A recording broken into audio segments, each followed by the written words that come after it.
Hi everyone, my name is Ilya Zomba, and today I'm going to tell you about our development of formats, how they fit markets. But before we start, I think you're now wondering what this picture is, and this is Vietnam. It is here because this weekend we launched our first store in Vietnam, and second is to come within 2 weeks.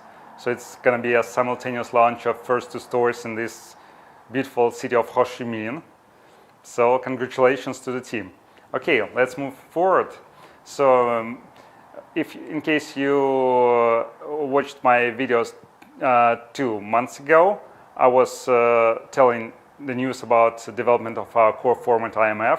So we developed a new simplified format which is deliver and dine-in, very compact one with a square of 100 or 120 square meters.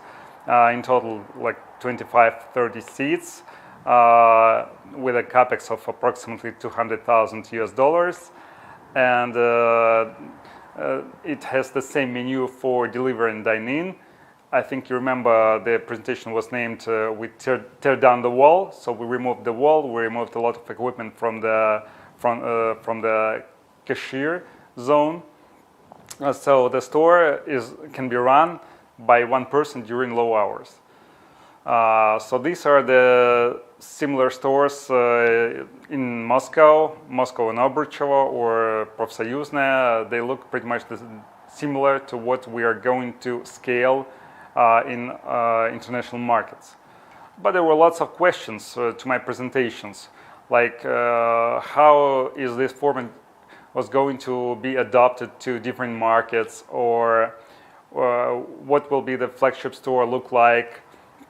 How about cloud kitchens, and what can be changed and what's not? So we developed a logic behind.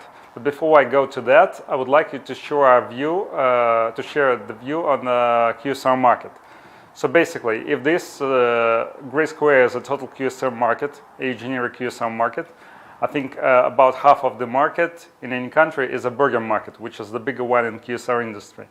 Then the second segment is pizza market, then there is coffee market, and then there is someone else. It can be local kitchen, sushi, or whatever. And hovering on top of the market, of the QSR market, is aggregators.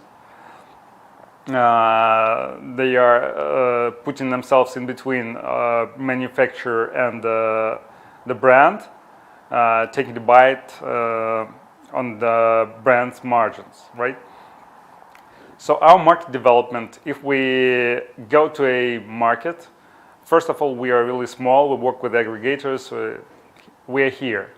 And then our first step should be growing our brand within the market of pizza deliveries. So first of all, we have to grow big enough, and once we grow big enough, we have a chance. We can do this. We can become independent of aggregators, and I understand that in some markets we are going to work with them for good. We're not going to work without aggregators, but still having a strong brand in the national market helps us get a better terms working with aggregators. And then as a step 3, we think we can go to some other markets, taking a bite from them, like coffee or a little bit of burger markets. So these 3 steps, they imply certain format requirements.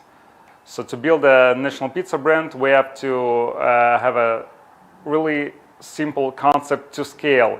Easy to run, easy to franchise with low capex. To become independent from aggregators, we should have brick and mortar stores. We should have infrastructure for online ordering, for own delivery. And then to take a slice from other markets, the concept should have a modular design. It should have a flexible menu. So what defines what the store looks like? First of all, it's market. So there can be a low competition emerging market. There can be average market, like for example Eastern Europe, and then there could be a tight market with a saturated market with a severe competition, very high labor cost. These are like Western Europe or Scandinavia or United States, whatever. And then on a vertical axis there is a location parameters. So there can be a low traffic location, a medium traffic, and there also can be a premium location with a very high traffic. So our concept store fits somewhere here. So it's a standard for average market, for average location. But what should we do to adapt it to different locations and markets? For example, if we go to emerging markets with low labor cost, it sounds feasible that we can extend our menu. So because there is less competition, we can sell more, labor cost is cheaper, so we can extend our menu and attack more markets. And then we also can simplify design, because these emerging markets stores, they can have a lower sales. So it looks like we should also reduce the capex, simplify design. And if we go to a severe competition market, there is opposite direction. We should add fancy design. Should we increase more capex? Then we limit menu because of the labor cost restrictions. So we have to focus on what we do the best. It's the pizza. And then we should get rid of some operations. We have to get rid of all the operations that can be centralized, like dough production and everything. So I'm not going to explain every segment of the metrics. I will go just very briefly, but I think you got the logics now. We are not going to go to low traffic locations in low markets, but if we go to high premium locations in emerging markets, it's a flagship store. So we still have an extended menu, but we're not going to use a simplified design. And then if we go to a premium location in average type of market, we add on some design stuff, and the menu stays the same. And then if we go to a low traffic location, we can use a delivery only concept. It's cloud kitchen. So just fast forward, and then I'll explain a bit more. You see the top right corner is our flagship store for most saturated markets. So this is how we see our flagship store. It's a very compact one with everything that can be centralized is centralized, with a very limited menu and a very fancy design.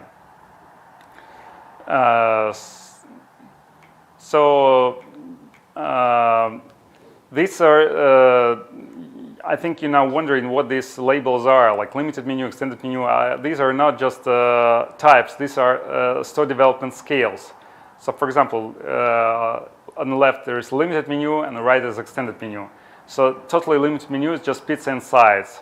And then you add some coffee, you can add milkshakes, you can add pizza by slices, you can add ice cream, post mix, and this is the development of menu.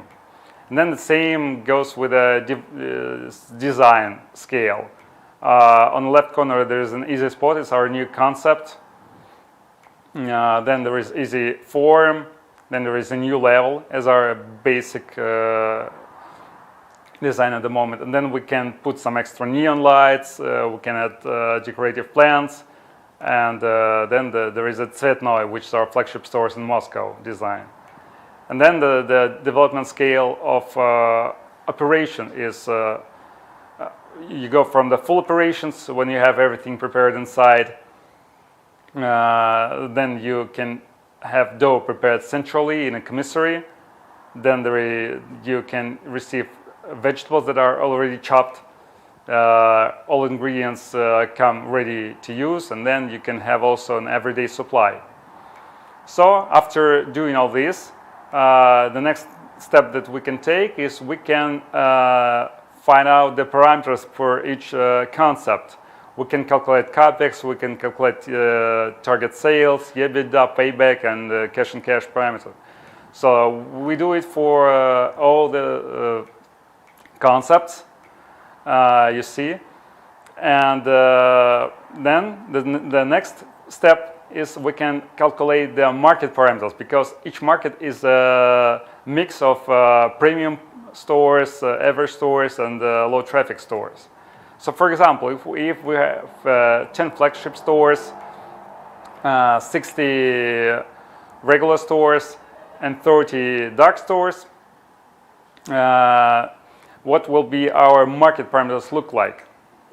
By the way, I think you see that here, the right top corner, the EBITDA and the payback for the flagship store is worstest of all cases. That's because the flagship stores, they mostly present the brand. That are not for making money, mostly.